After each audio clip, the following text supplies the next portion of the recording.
G'day everyone, my name's Luke. Now the Australian swagman was a wanderer of the bush, and he was known for moving from place to place looking for work, and it's kind of a romantic notion in Australian history and Australian culture, this idea of this Aussie bushman who could just carry light, just sling a swag or a bedroll over his shoulder and just move from place to place and, you know, go out in the bush, and was known to be quite hardy surviving out in the bush. And I love kind of emulating that and trying to recapture the spirit of the Aussie swagman in a lot of my trips and my adventures that I do out in the bush. And so over the last 2 years, I have been trying to do that when I go out on my trips. Every now and then I do a traditional swagman trip. And so I've gathered a bunch of gear with me, I guess, that you could say the old fellas could have used back in the day. Now, some of this gear is, you know, a modern version of equipment of an old way of life, you know. But other stuff is actually antiques from back in the early 1900s, or things that I've created myself that you would have been able to find back in the 1800s. So I want to go through some of this gear with you and show you what I've collected over the last 2 years. Alright, so first up is the actual swag. So I've got 3 main swags here that I've used on my trips. I want to start off with this one first. This swag here is my Jim Allen and Sons swag. So this is my swag that I've had for most of my life, and it's a very special swag to me because it was passed on to me from my uncle who passed away when I was a teenager, and I was quite close to him. So I've inherited this, and I quite love it because this is an Aussie-made swag from the 1980s or 1970s, I think. Jim Allen and Sons used to make good quality swags back in the day. They're not around anymore, but I've kept this one because I really do like it. It's got a fly and everything, so you're fully enclosed, but it's quite lightweight. So if I pair this with like an Alton Goods inflatable mat and a quilt, roll it up, it actually doesn't weigh a lot. So I've used this one the most on my trips, and yeah, it's quite a good swag. All right. This here is my Burke and Wills swag, and yeah, I like this swag. It's a lot heavier though than usual, so I probably use this for more car camping and stuff. What I do like about it though is it has its own carry sling on it, so yeah, I don't have to tie it up with my own carry sling. But yeah, I do like this swag. It's a full fly. This is the Ironbark full fly single swag, so if you want to check that out from Burke and Wills. And this is probably more of a swag that I would take with me when car camping. All right, next up is my traditional oilskin swag. Now this most closely resembles what the old fellas used to carry out with them in the 1800s. And basically I made this myself using a bit of a cotton sheet, and I turn it into an oilskin tarp by soaking it in both linseed oil and mineral terps.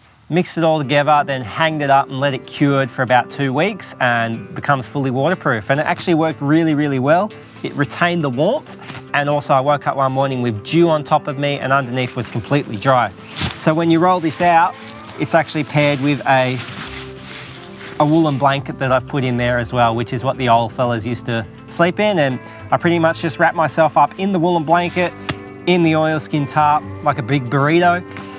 And that's how you sleep. It's a bit uncomfortable, but you know, a little bit cold, but that's how the old fellas did it. They were a bit rough. Okay, next up is my carry sling. So to carry my swags and to roll them up, basically I'm just using 2 leather belts. They're kind of very worn and torn at the moment, but yeah, that rolls up the swag and holds it nicely. And then I've created this sling just out of a canvas. I think it's hessian or it's canvas. And this can just go straight over my shoulder. And the only modern aspect of this is that I've got 2 carabiners here, and it just makes it easier to just be able to clip on the sling like that, and then to be able to chuck that over your shoulder.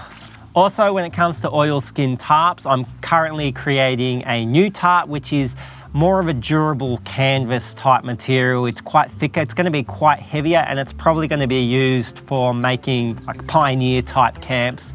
Probably not hiking swagman trips, but yeah, it's just to have another type of old school oilskin tarp that they would have used in their tents and things like that.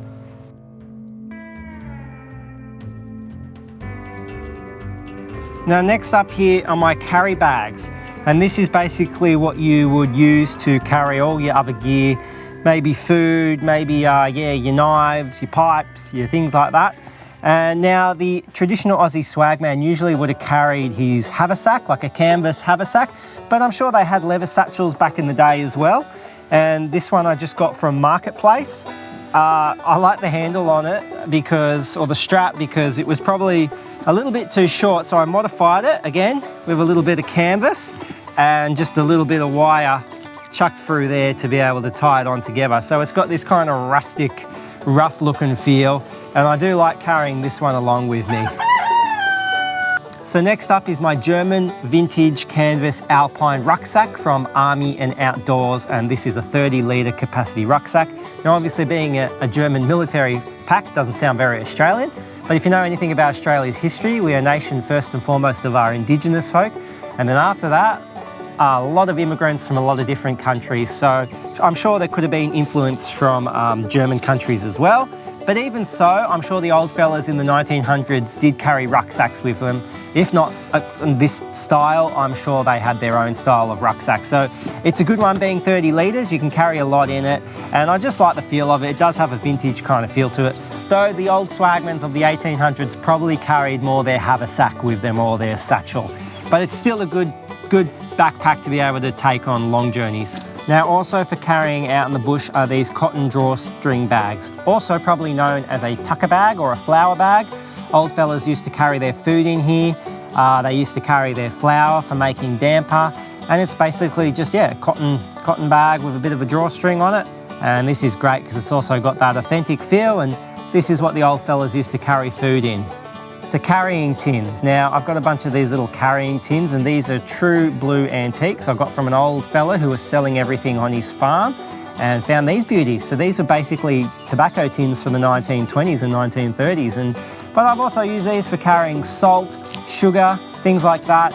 Yeah, they're really great, just little tins to be able to carry things like that when you need to out in the bush, and they've got a true blue swagman feel to them.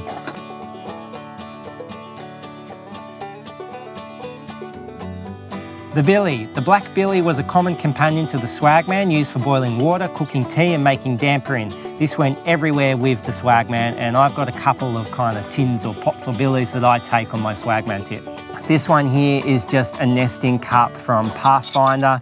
It's really a modern nesting cup, but you know, I'm sure that the swagman also had smaller little billies, things like that. They usually carried a quart pot with them, but so this is kind of more my modern version of a billy that I take out with me. This billy here is from BCF, so again another modern version of a billy. Obviously it's very well loved here. I've taken this out with me a lot. I've lost the top though, so I don't really use it as much, but you can pick something like this up for quite cheap from BCF. Now this is my favourite billy because this is actually an antique. This is a genuine true blue billy that they would have used back in the day.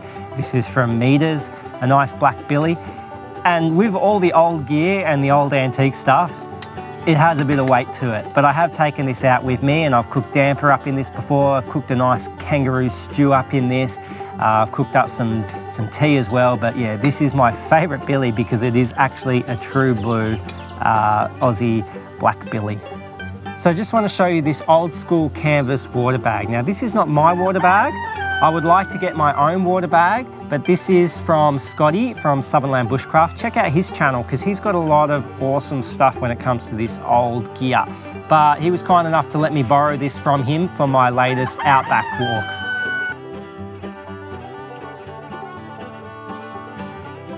Okay, for fire starting, first and foremost, in this tin I have my flint and steel.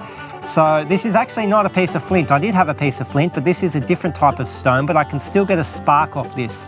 Then I have my bit of steel and then a bit of charred cloth to get a spark and get a fire going. And this is what the old fellas used to use, the old swagmen used to use to get a fire going back in the day. So this is my first and foremost bit of fire starting method when I do a swagman trip.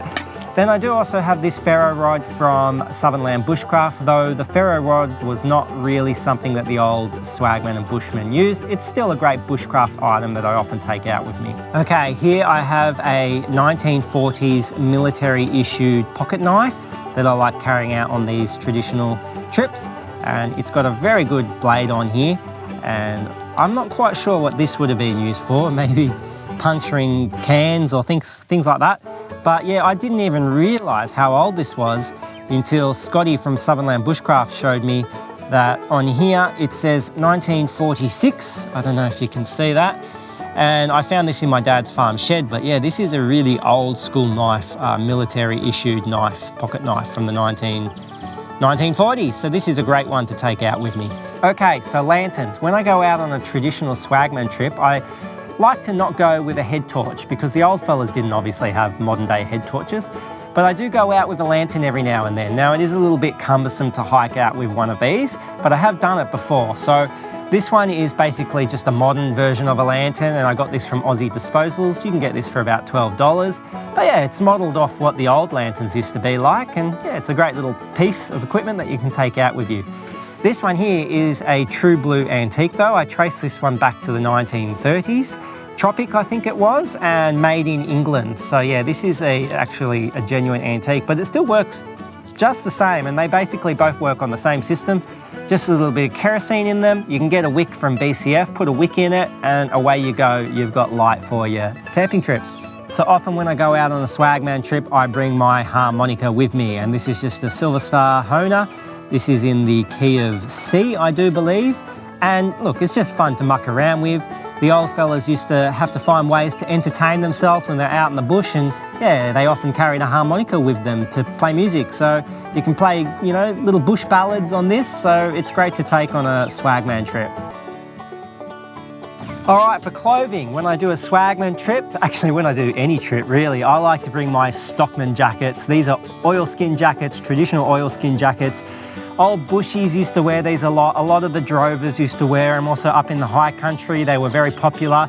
But I'm sure the old swagman probably was able to, you know, wear an oilskin jacket like this back in the day. Now I've got 3 different kinds, and they're all from Burke and Wills.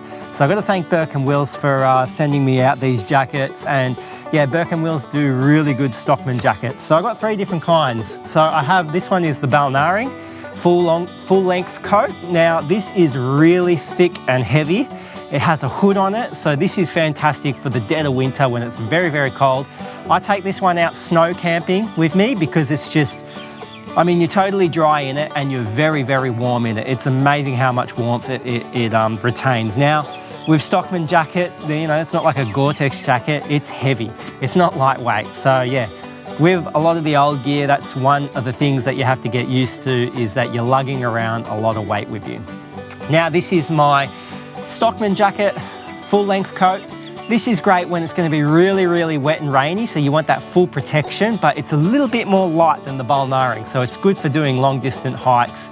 I did this actually on my coastal trip with Matsy the other year, so this is a really good jacket as well for waterproof rain protection. And then lastly, my favourite one, which I often use a lot now, is the Stockman jacket, but this is the short sleeve one. So it's not as long, it's not as heavy, it's quite lightweight compared to the others. So I like bringing this with me when it comes to spring or even summer. You just roll it up and put it in your swag, and when it gets cold in the evenings, you can chuck this on. So yeah, these are all from Burke and Wills, and Stockman jackets are great to wear. And last but not least is the hat, the swagman's hat. Now, a swagman went everywhere out in the bush with his hat. He was known for it. In fact, Aussie culture in general is known for just carrying a hat out with you when you're out in the bush. Now, the Akubra is obviously a well-known brand, established brand that's been around for a long, long time. It's a classic bush hat. I do love my Akubra. I take this out with me a lot, all the time.